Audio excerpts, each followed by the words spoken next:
Oh, now it's kicking me to George Brown. I don't want to read that. Sorry.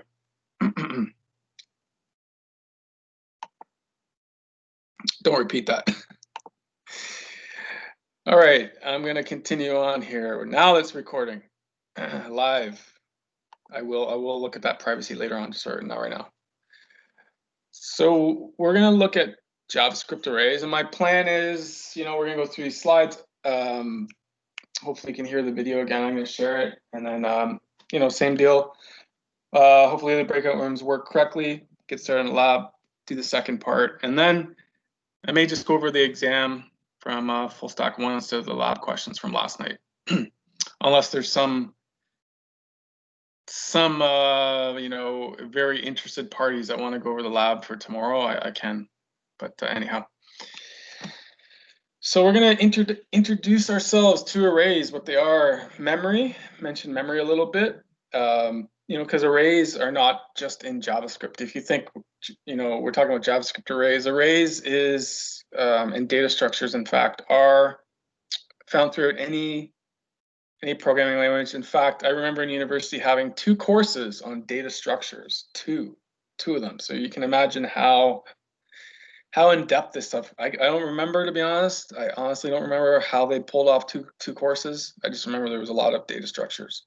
And I can't even remember right now what made an entire course in data structures for 3 months, but I know a lot about them, I guess, so I must have forgot what I learned from the book anyways. And then we just talk about the JavaScript arrays, because we will have a context of JavaScript array, how to create it, some properties on it you may need, such as index or indices, size of it, length, some basic operations in this lecture. Then we'll look at some more advanced. Again, you can find all the array built-in features in the MDM web docs. I'm going to try to give you the ones I use the most. Even if I show you 8 of them, there's probably like 30. I don't think you want me to sit here and go through 30 different methods. I'm sure you don't. If you do, let me know. It might make for a very long session, because you can just read the docs. Intro to arrays. So we need to talk about these arrays. And we're not even talking about JavaScript now. We're just talking about arrays in general. It's a pretty funky picture. That's why I took it. So data structure 101. To understand how they work, it's helpful to visualize your computer memory as a grid, just like this. Each piece of information is stored in one of those small little squares there that make up the grid, right? So we talked already previously about how a variable is an assignment in memory, right? You could think of one of those blocks somewhere, and this could be millions of blocks in your memory. Holds a reference point to A, which is what have you, whatever value you use. Maybe it's true, maybe it's a string, a number, what have you. It's a reference point to a piece of memory. But we also need to store a structure in memory. So we may need to use more blocks than just one for these elements, right? So you can visualize something like that. And when we this is very high level. When you really get into data structures, you really start to you really have to get into the internals of all of that mechanism, right? Of how memory works and how you need to keep track of it and performance and all of that.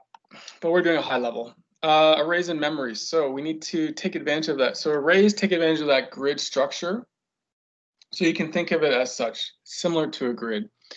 We're going to focus on something called a one-dimensional grid. So where we just have, forever long, the length of it, there is one row, and the row just keeps growing. So it's like a grid structure. So one row grid structure. So maybe we need to store lists or related information in adjacent memory locations. Adjacent meaning, right? Like it has a neighbor, 0, 1, 2, 3. Remember, it's a zero-based notation. So they do that to guarantee extreme efficiency for finding these values. Efficiency is the keyword. Now I'm starting to remember data structures. Now I remember there's a whole bunch of sorting algorithms that you had to get into. That's right. And the performance on those. We're not going to deal with those. But there's so many different sorting mechanisms, like bubble sort and these kind of things. And yeah, now I'm starting to remember some of the logistics of it. And you need to know the difference between how long it takes, time over. I think it's like there's a zero, they call it the big O notation. It's over complexity, time. I forget exactly what it was, but it's time complexity. I remember each one of them represents, some kind of algorithm to measure these types of things. But we're going to talk about just one row of data. We're not going to get too crazy because it's brand new to us. So these elements are next to each other in memory. So if you need to access more than one of them, the process is extremely optimized because your computer knows where the values are already located. So we can actually, as we see here in this picture, 0, 1, 2, 3, 4, we would say is our index. So when we hear indices, that's the index. So we could quickly do a lookup if we happen to know where in this storage mechanism we need to look. We want to look at 3, where the check mark is. We would have an index of 3. And we may have already kind of maybe glanced into this a little bit when we were working with strings a little bit, because you can certainly convert a string into an array. You might have seen that in some example or some lab.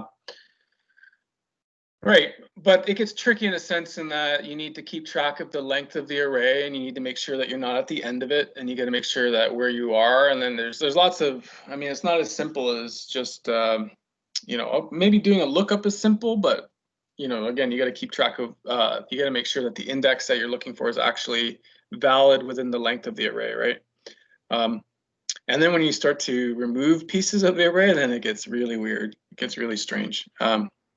Yeah, arrays in memory, JavaScript arrays. So now every programming language has an array, and JavaScript is no different. So in JavaScript, this array is an ordered list of values. Each value is called an element specified by an index. So 1, 2, 3, and true all are elements with an index 1, 2, 3, 4. And again, array is a data structure which can store a fixed size of collection of elements. So, and the one thing to note here about JavaScript is that if you notice in that diagram to the left, sorry, to the right, JavaScript doesn't care. Again, remember, it has all that type conversion. It's kind of crazy, really. In other strongly typed languages, you'd never see this. You create an array, you define it up front as an array of integers, and it's only going to hold integers. This is the only thing it's going to hold, or objects or strings or whatnot, booleans. Here we have a mixed bag. Again, the weirdness of JavaScript. We can just say it's an array. It holds a generic type object. It doesn't matter what we throw into it. It's like, it's a generic container. I'm not going to call it a garbage bag, but it basically holds anything we want in there within reason, right? I'm sure if you stuck I'm sure you could stick an undefined null value or one of those strange characters in there, and it would perfectly be fine. It won't bark at you. Problematic, a little weird, for sure. So arrays have, not just arrays, but JavaScript arrays. Okay, well, JavaScript arrays have these following characteristics, different types. So this array can hold values of different types. Like we said already, you can have an array that mixes numbers with strings and Boolean values all together, and it won't throw any error or put up a fight over that. It'll accept it. Second, the length of the array is dynamically sized and growing. In other words, you don't need to specify the array size up front, which is very true. In many languages like C#, you need to tell it not only what type of array it is, but how long it is, and it's a fixed length. JavaScript, I even write it myself. I'm like, shouldn't I be doing these other steps I normally do? And then it's dynamic. As we already know, JavaScript is dynamic in very many ways. So arrays are no different. If we want to create an array, pretty straightforward. We can assign it. We can quickly assign an array. When you create an array, you assign it to a variable. define the type and element it will store and define its size if you want. So a really quick way is you could just write an array. My array equals an empty array, just like that. These angle brackets right here will signify to the language that that is a array, and I could console log that, my array, and it's gonna internally know what you're trying to do. Then I can add types to it. I can say true, 5, some text, right? Again, run that. It's gonna put those into my container now. So now I have an array of 1, 2, 3 elements, right? And right, if I were to go and on the array itself, there will be some properties, length. We can figure out here with the length what it would be. So it's going to say it's 3, but remember, this is 0. This is position 0. This is position 1, and this is position 2. It's that zero-based notation. So basically, it's length minus 1. You'll always see that quite a bit because, right, it's if you try to access something in the third, get an error. And I'm taking a step further, but if you wanted to directly access one of those characters, you could in fact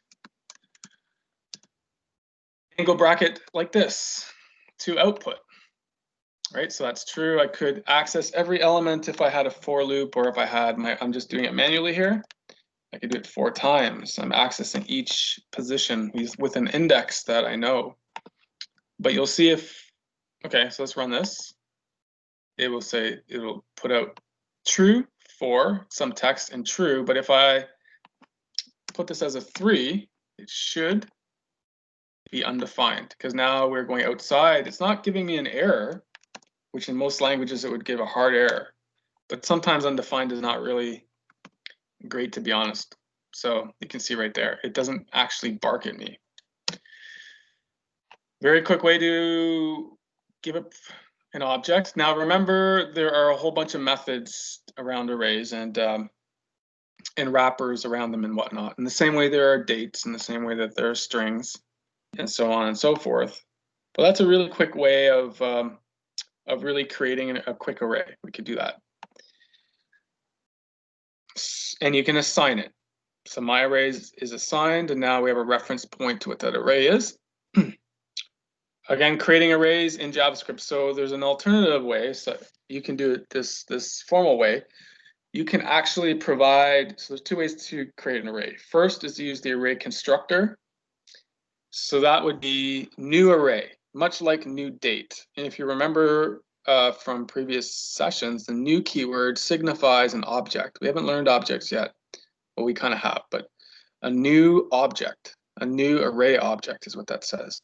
Within that new array object, there is going to be, much like the date, there will be a whole bunch of tools and utilities on that within that object. So now we have score, and scores come along is an array now that has all access to all those tools.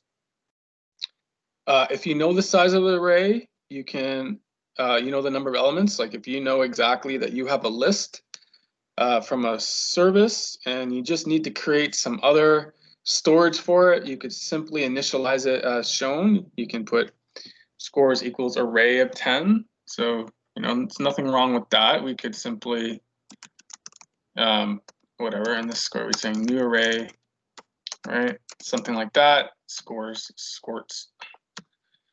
Console log dot scores, right? So it would just give us, console log, I see, sorry.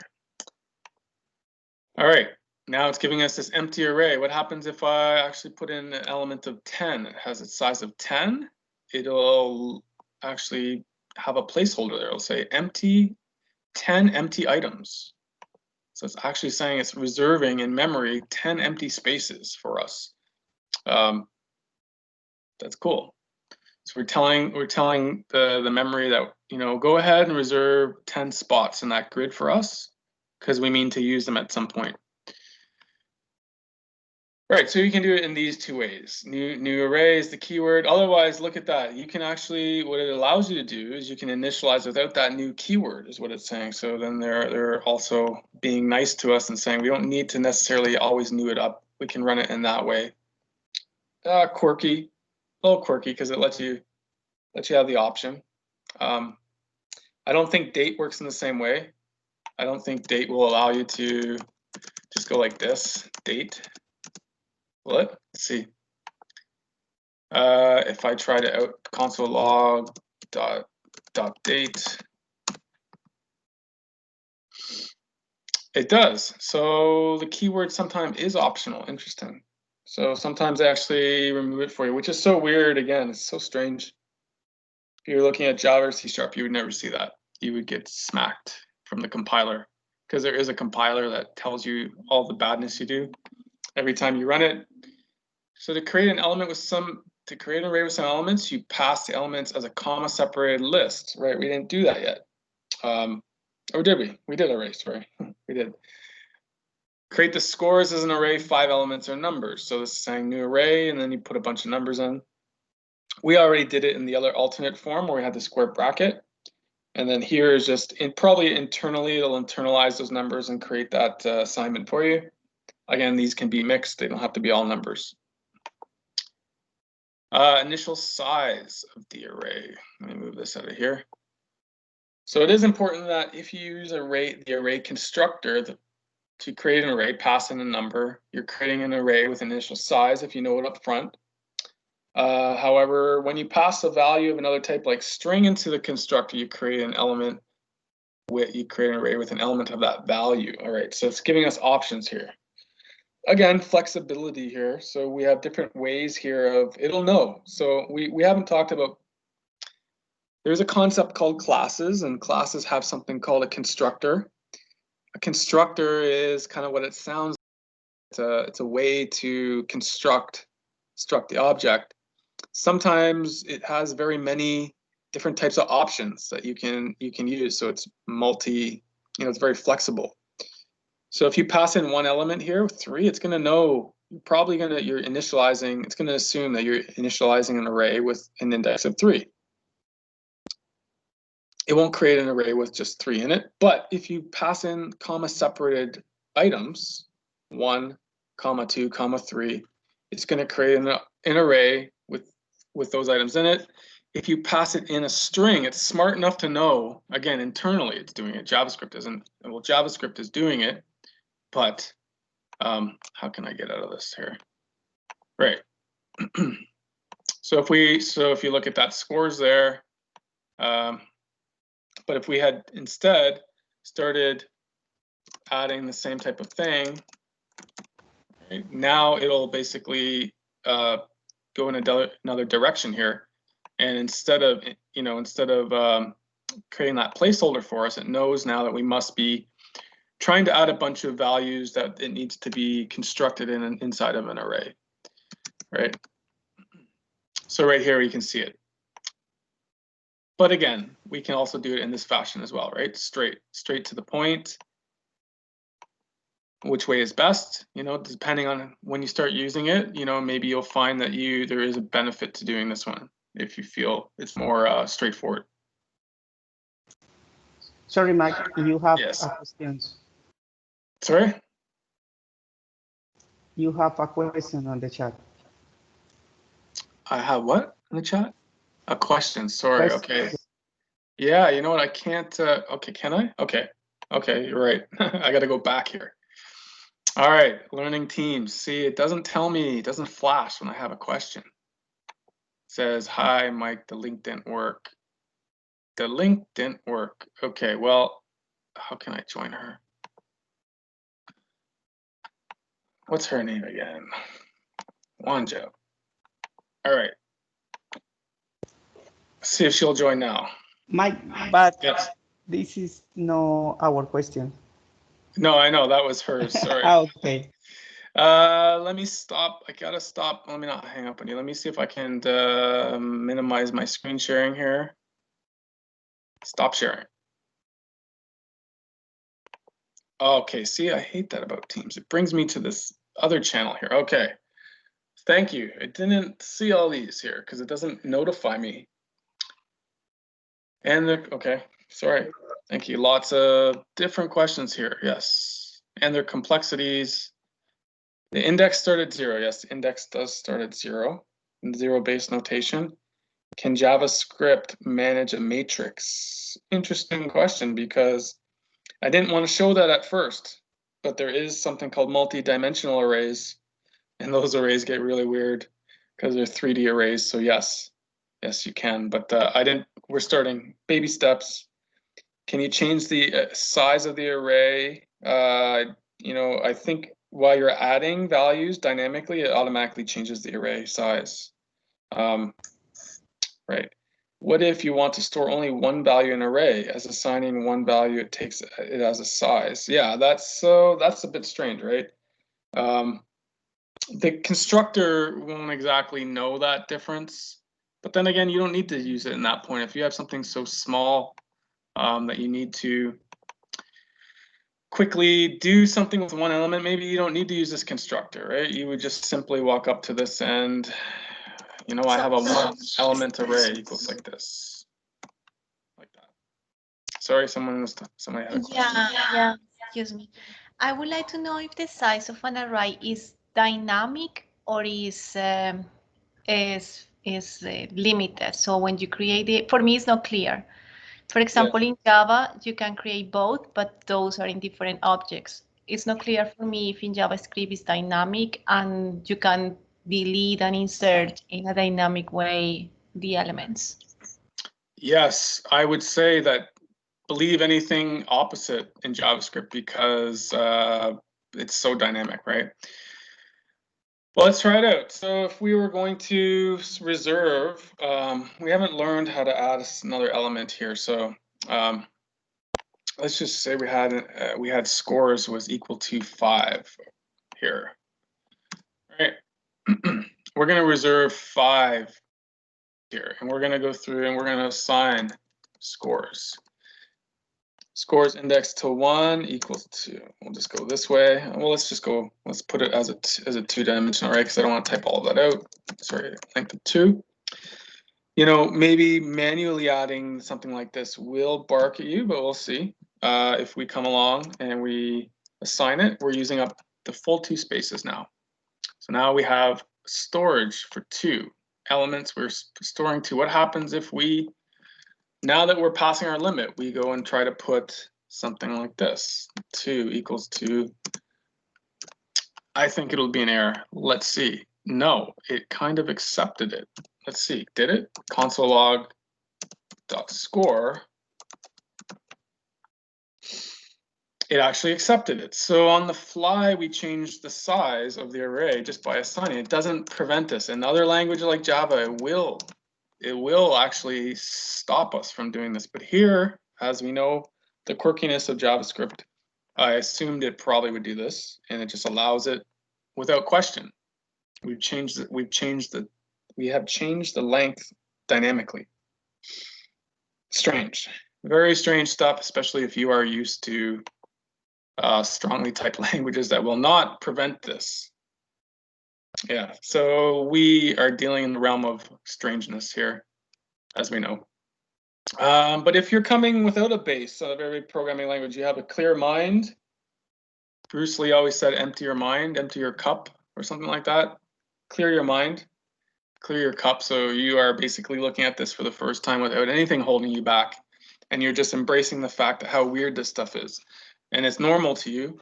And then when you look at a strongly typed language like C# and Java, you're going to be like, wow, I don't like that. It's so restrictive to me. I prefer freedom. This is like freedom, right? If you come from that perspective as a very, very rigid, then you look at this and things don't make sense because you're like, it shouldn't.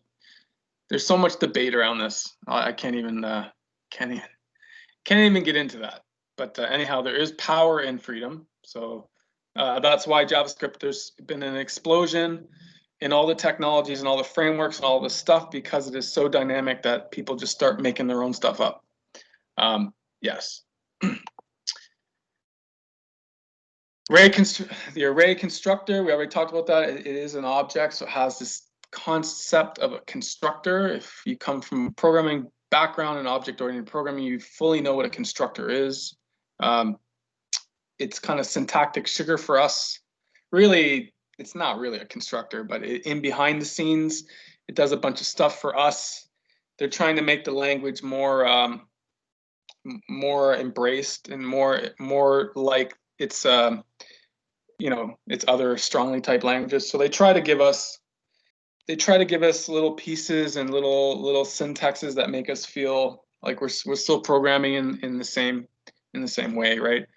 When we get to ES6, you learn about a concept called syntactic sugar. It's just like sugar for us. When really behind the scenes, the compiler is doing a bunch of really ugly stuff that you don't even want to look at. It all looks like, but at the top level, when we say new array, we just think, oh, we're making an array. And we don't look any farther than that. When it compiles down, you should, if you care to see it one day, you will understand why you don't want to look at it. But let's suspend reality and just believe that this is what it says it is. So when we create an array, that's what it is. So in practice, you don't really need to use that constructor to create the array.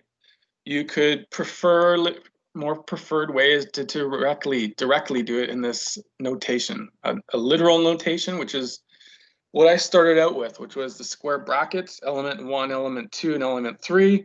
It's kind of quick and dirty. It's kind of straightforward. Basically, we'll show you exactly what you need in there. Kind of old school way of doing things, but it's very clean. It's very straightforward. Of course, you can use the other way. It's no big deal. But it's optional. Optional constructor.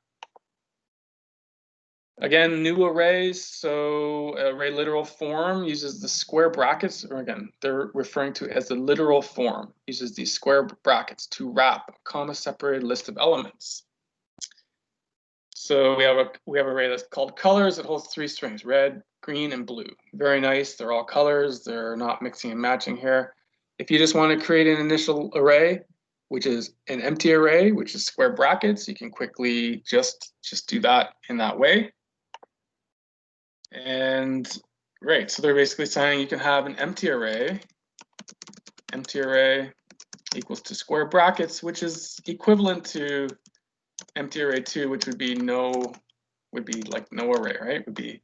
Would basically be kind of initializations of those things. This has no data storage, and this also has a reference point to memory, but it doesn't have anything in it. So really, and then, you know, you can just do this really if you want to. If you knew, it looks a lot cleaner. It looks like an array. It looks like a container, really. It's like a box. It looks like a box. That's what it is, a box to store things. I'm going to share a video. Let's see if this works on Teams as well as it did on the other way. If you cannot hear your audio for whatever reason, let me know. Let me know. Message me down below.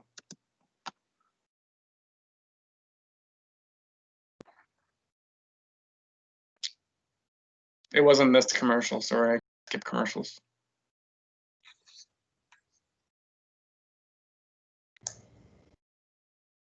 We cannot hear, Mike. All right, let's try that again.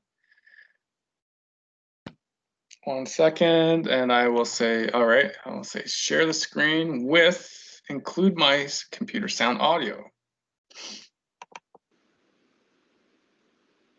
Let me know if you can hear this. Yes.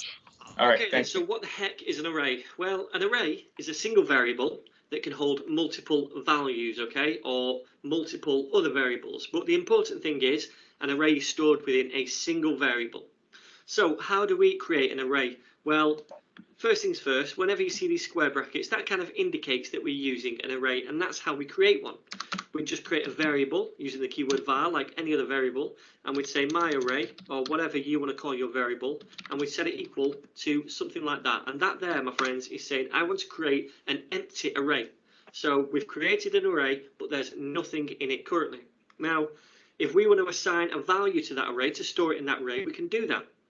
All we'd say is my array, and then our square brackets. Then within those square brackets, we'd have to specify at which position or which index we want to store our value at. And remember, JavaScript is a zero-based language, so we'd start always with a 0. That would be the first position in the array. So we can set the 0th position by saying my array 0 equals, I don't know, 25. And then if we call it back by saying my array position 0, we get 25. So that's stored now at position 0. Likewise, we can say my array position 1, which is the next position, equals 35. And my array 2 equals true. That's a Boolean. So we're storing different things in the array. I could say my array 3 equals hello. That's a string, right? So we can store multiple different things and various different values in an array. Now, if we wanted to call the array back to see everything that's in it, we can do that too. We can just say my array right here in the console. And that's going to bring back every value in the array.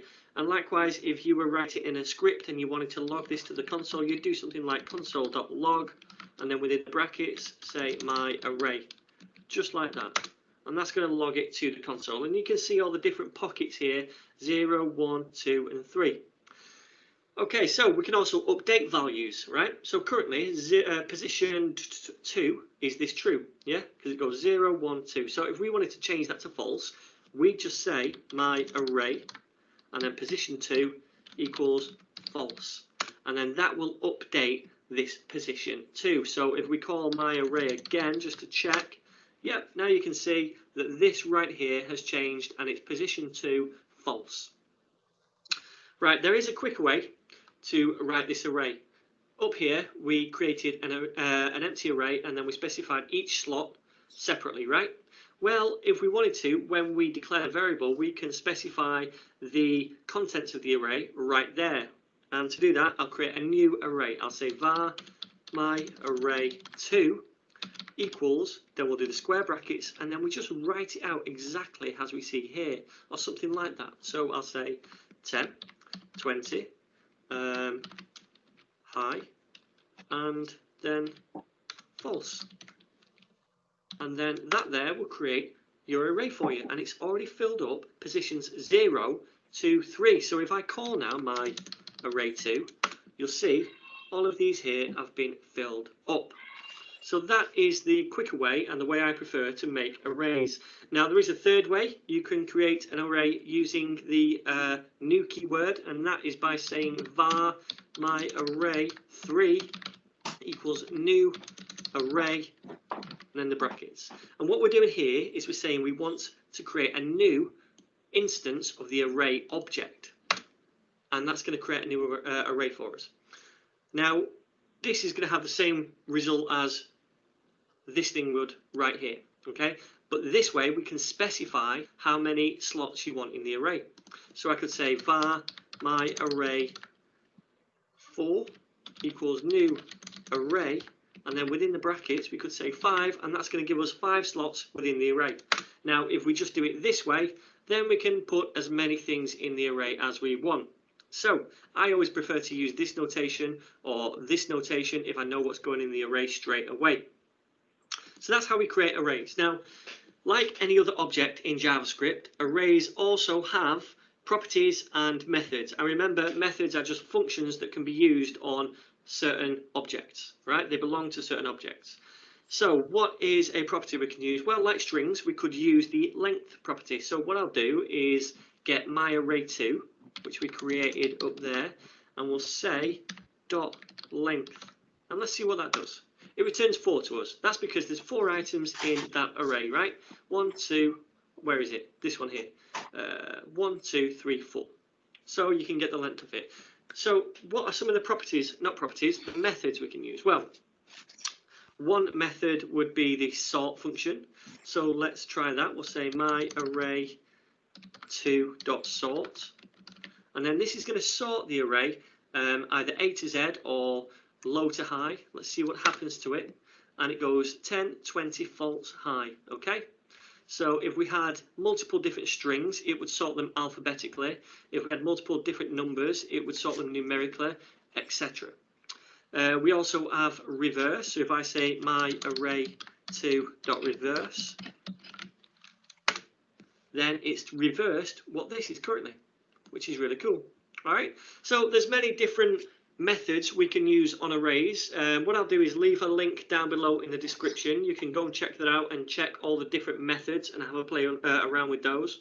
If you have any questions whatsoever about arrays, feel free to comment down below. I'll answer all of those. All right, yes.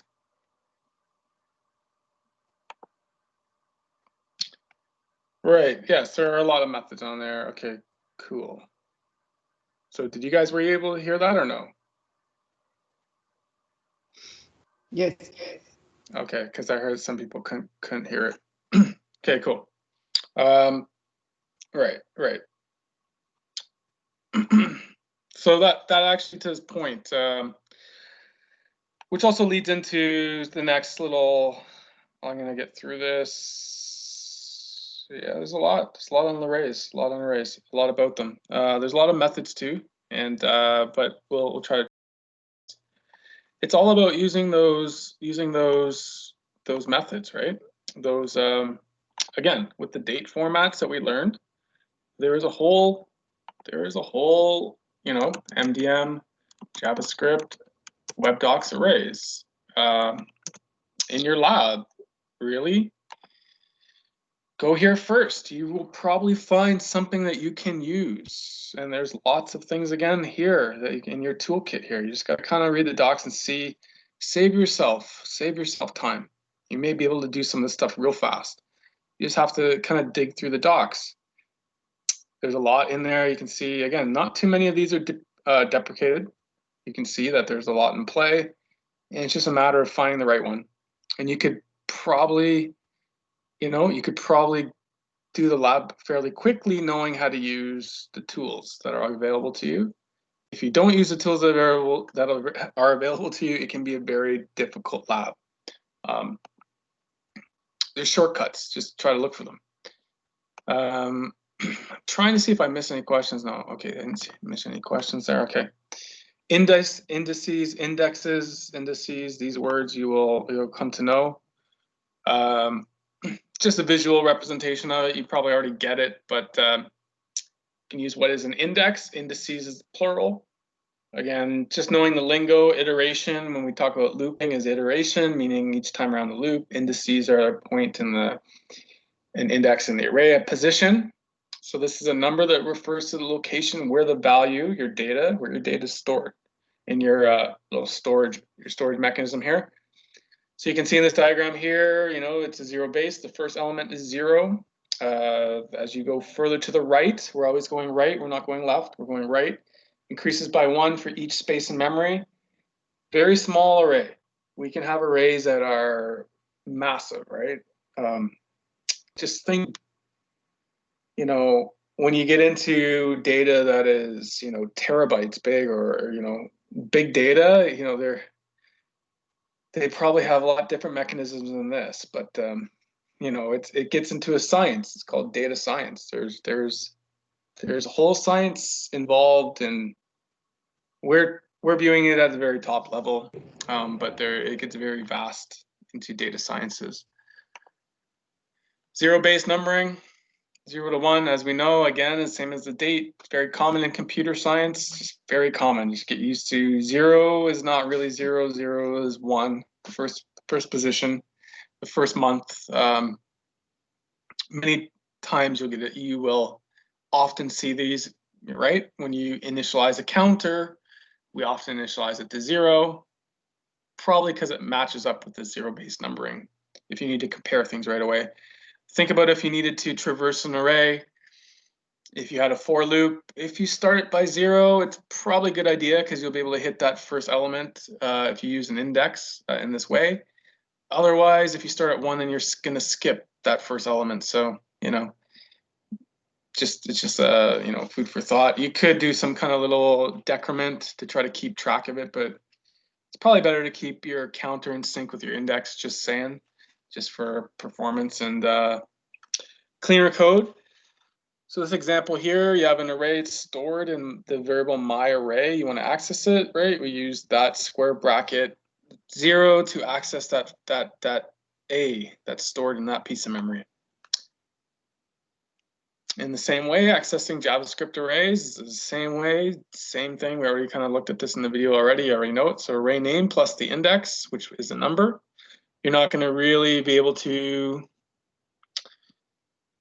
Can we do this? Let's check. I don't think so, but you never know. Could stranger things can happen, right? If I have an array that has 1 and 2, and I access,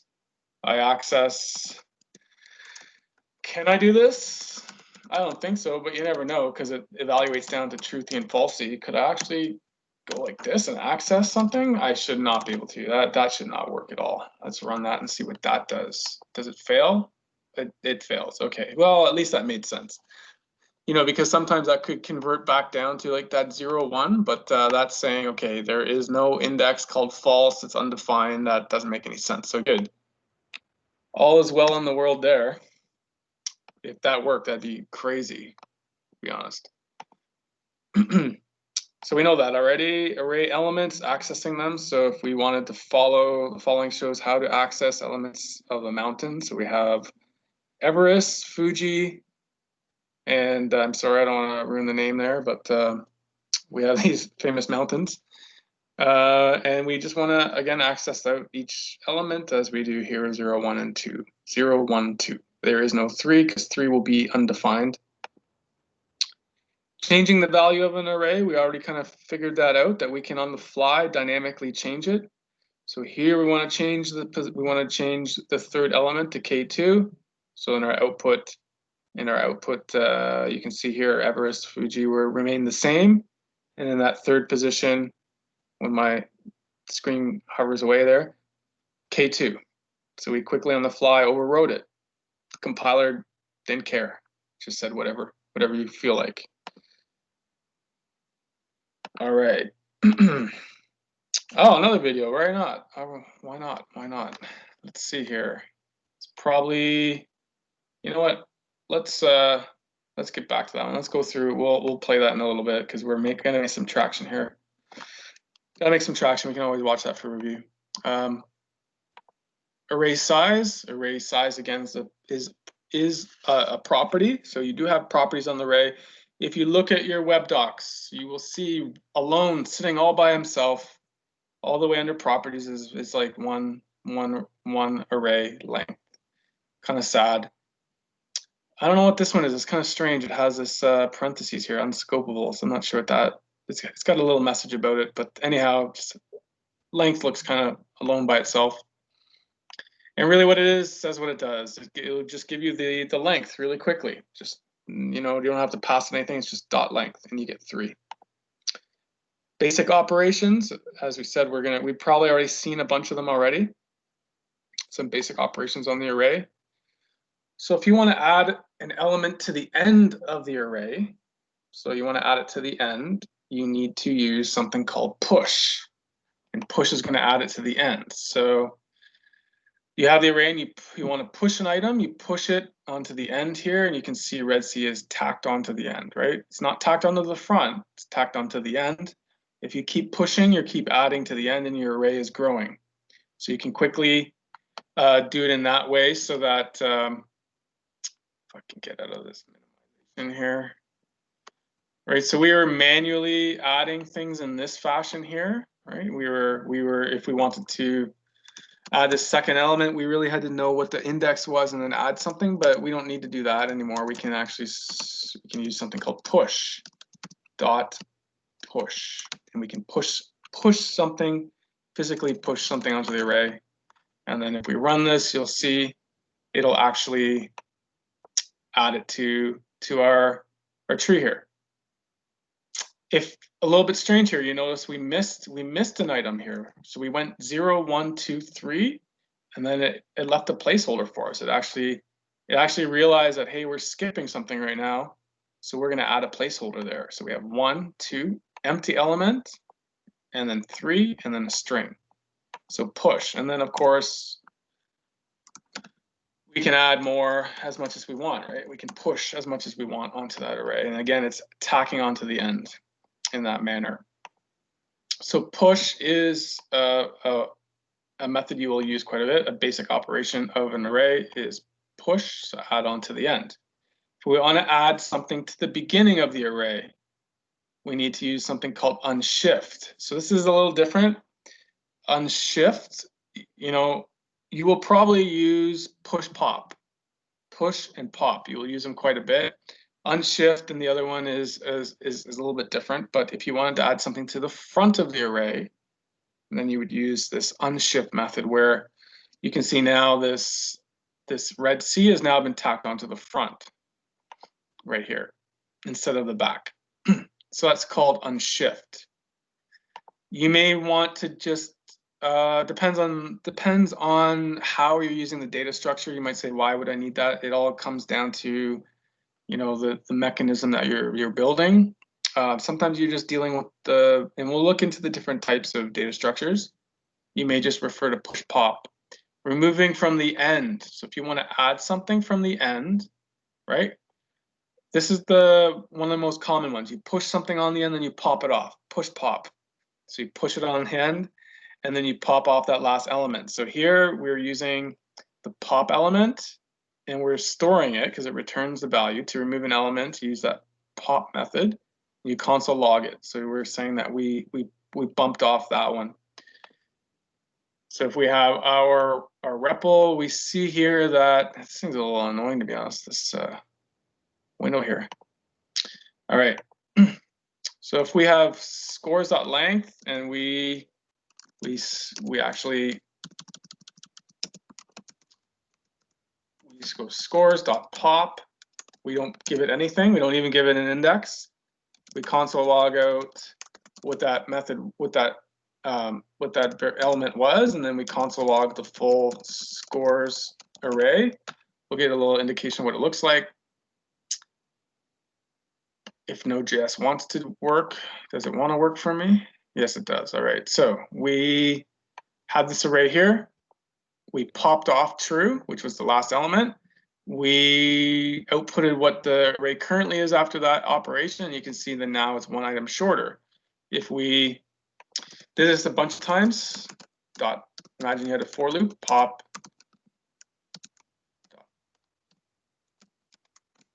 try not to use two O's there. You can see there that now we're traversing down the array and emptying it out manually. I'm sure there's a way to clear everything out entirely. I'm sure if we were really smart and we wanted to clear an array out, we could just go like this. Scores equals. We could just reinitialize it, right? We could empty out the entire thing and just say like that. We could, but most likely we might want a little bit more control than just deleting everything all at once, because maybe we want to do something with those elements before we pop them off.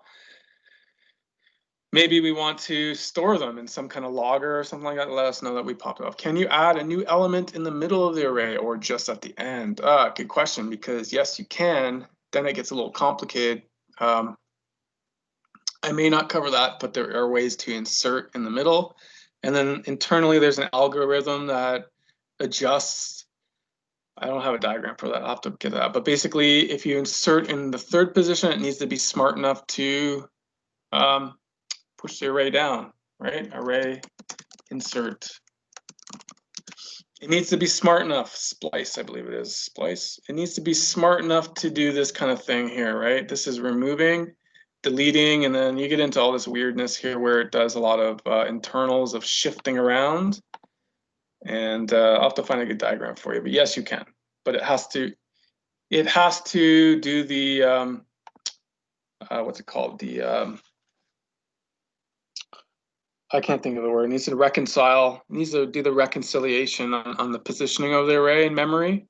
It needs to, you know, adjust the size, insert it in the middle, then swap everything out into the other adjacent memory spots, and you get a kind of crazy diagram where, like, if you have an array that has 4 elements and you insert one in the middle at 3, it needs to then push the third element into the fourth, the second into the third, and then put the new one in the middle, something like that. So it does a lot of reconciliation there.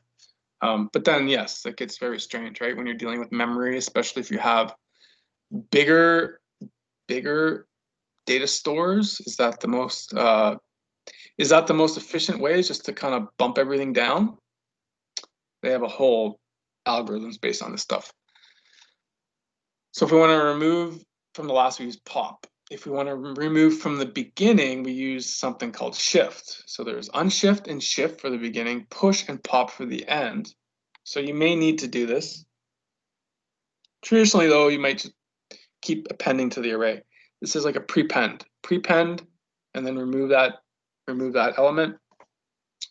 So to remove the element from the beginning, use the shift method, and then that's what it looks like. Shift array dot shift. It doesn't take anything. It's just a kind of an empty method, and then it returns that element you have removed, and you can console log it.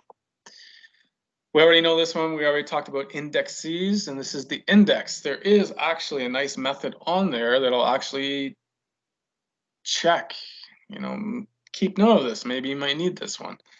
So what this will do is it'll check your entire data structure for the fact that there may be an element in there.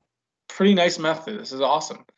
Instead of doing a for loop and iterating over your entire array list and checking every single one, which you could do, that you might end up doing, you can just call array.indexOf, and then if it finds it, it'll return back the position of it.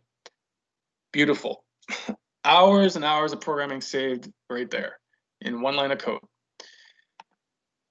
If you potentially need to check the fact that whatever is being passed in is actually an array. So if you had some situations where you had a function where people are passing in a bunch of craziness, right, into an array function, you may need to use a quick check like this, right? The same thing like our isNaN or is not a number kind of function, right? It's just a way of escaping out of your execution to say, hey, this guy's adding a Boolean value, true, false. I'm going to exit out and just throw an error at the guy.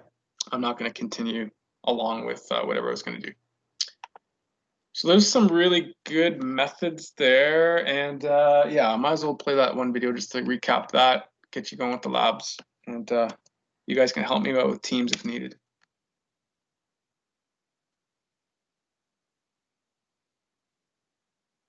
Sometimes in your applications, you might be dealing with a list of objects. For example, the list of products in a shopping cart, or the list of colors the user has selected. In situations like that, you use an array to store that list. Let me show you how. So here I'm going to declare another variable called selected colors. Note that I'm using a meaningful name. I don't have SC or some other weird name. Selected colors. Now we can initialize this and set it to an empty array. So these square brackets are what we call array literal, and they indicate an empty array. Now we can initialize this array and add a couple of items like red and blue. Let's log this on the console. So console, the log, selected colors. Save the changes. So here's our array with 2 elements. We can expand that.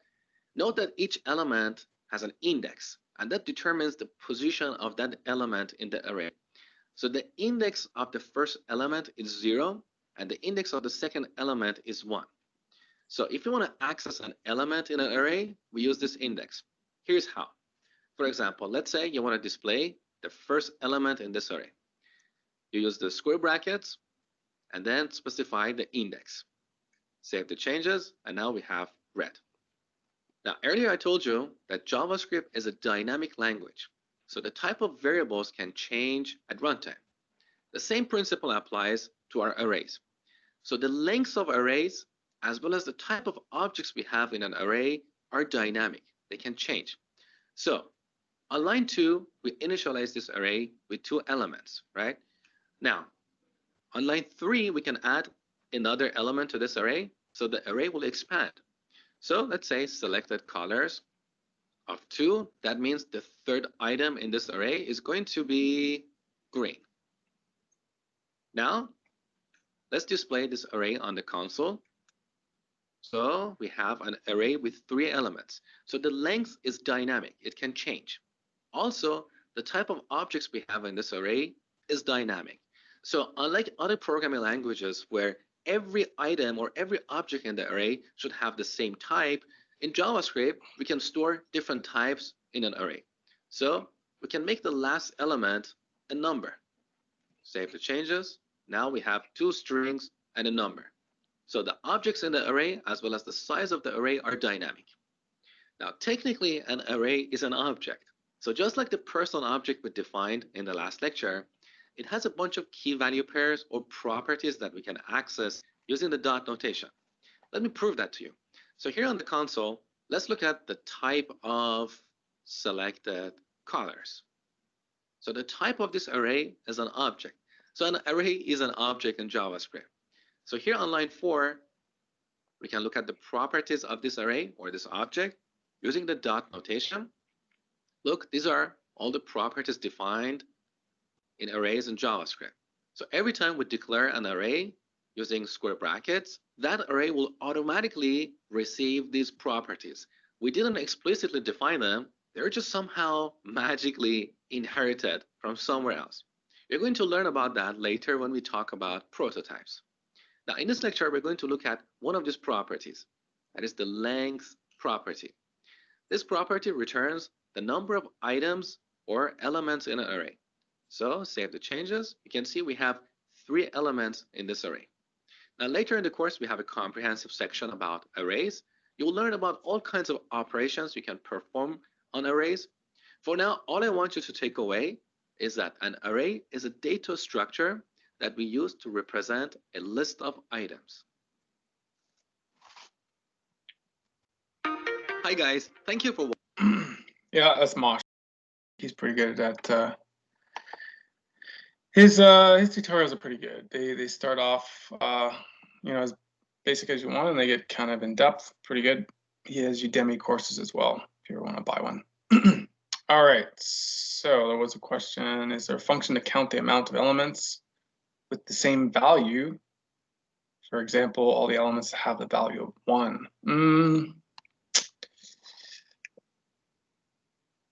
Yes and no. There's no quick, there is probably something that you could dig into in ES6 that would easily do that for you, but you would have to know how to use it.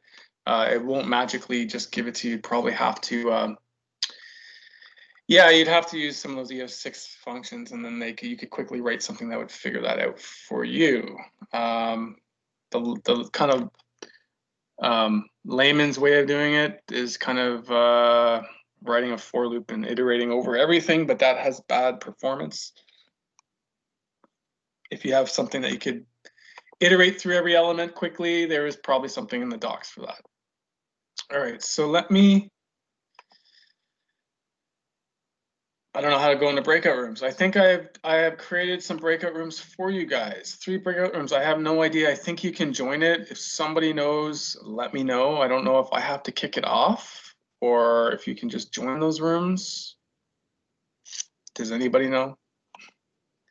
If Wanja's here, does she know? Mike, people Yes. have to join the group.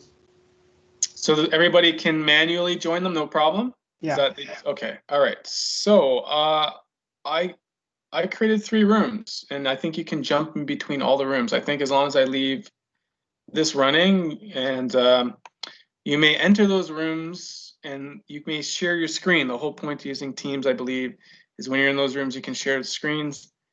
Let's try it out. I'm going to post the lab, and then I'll give you guys some time to work. Obviously, the same way, we're just using Zoom, we're just using Team instead of Zooms.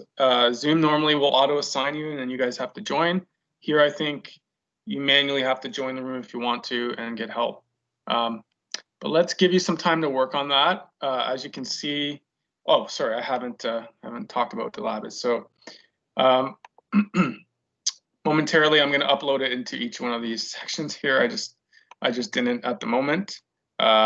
Material session 3, I'll upload it in a second. You don't need to watch me do that, but it'll look like this. Just kind of what we talked about. Just what we talked about. It's gonna be on arrays, just to get used to them. Use those editors again if you want to step through it. This one is quickly create a function to build an array. You pass in something, it automatically will. If you pass in 100, it'll create an array of 100 values. It looks to me like it's recording a counter in there. So it's probably using some mechanism to add to the array. You just got to play with it. You can assume that whatever you pass in is going to be an integer, and you will probably have some type of loop in there, and then you'll probably have to figure out a way to append or add to your array, right? Just play with that. So these are all about using the arrays and the operators. So this one is called empty array. Empty array. Yes, empty array. It'll take a parameter and then it'll iterate over whatever it is in there, and it'll basically give you an empty array. It'll empty everything out. Now, don't just assign it like I did here. Do a little bit more work than that. Don't just walk up to it and say, okay, well, here's my function, and now scores equals to empty. I'm done. You could, but you could do that. But the exercise says, where is it again? Sorry. Question says, iterate over removing one element at a time. So you have to figure out a way to remove them from the array and then output the empty array. Just playing with a couple of things. There's something called reverse. Reverse it. If you're paying attention, this one may be familiar to you. So we pass in an array like that, and it'll just reverse the order of it. If you pass in empty, it'll return back empty. And there's a couple more questions again around arrays. One has to do with index. Yes, anyhow, I'm going to upload that momentarily here. I don't think you need to watch me upload it, but so let's try this out. We're trying Teams, see how it goes. I'm going to stop sharing, and then I'm already stopped sharing, aren't I? Did you guys see any of that? Probably not. Let's see here. So I'm just going to mute. You guys can join the rooms. Give me 2 minutes, and you will actually go into those rooms, and you should be able to share your screen. Right? See you in about 40 minutes. All right, guys.